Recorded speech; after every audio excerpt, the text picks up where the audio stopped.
မန္တလေးသားထင်ရလောက်သည်ပယောဂကုလို့နာမည်ကျော်လာစေပညာဤပညာအရန်ကိုပင်စမ်းပါသည်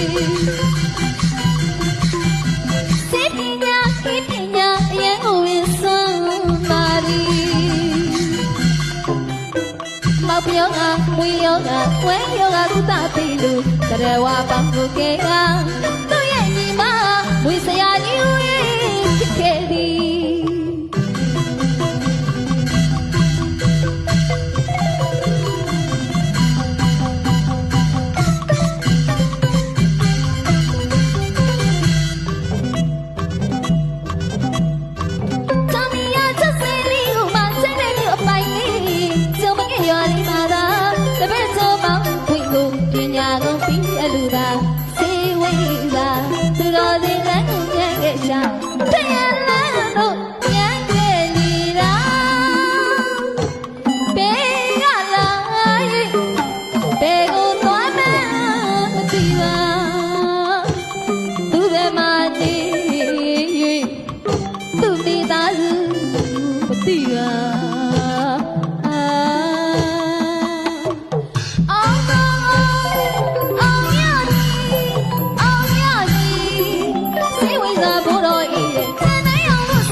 ပယောဂကုလို့နာမည်ကျော်လာ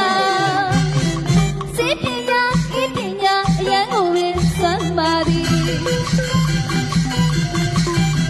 စေပညာဤပညာအရန်ကိုပင်စမ်းပါသည်မောက်ပယောဂမွေယောဂဝဲယောဂကုသပြီလူတရဝပေါင်းကိုကဲကသူ့ရဲ့ညီမမွေစ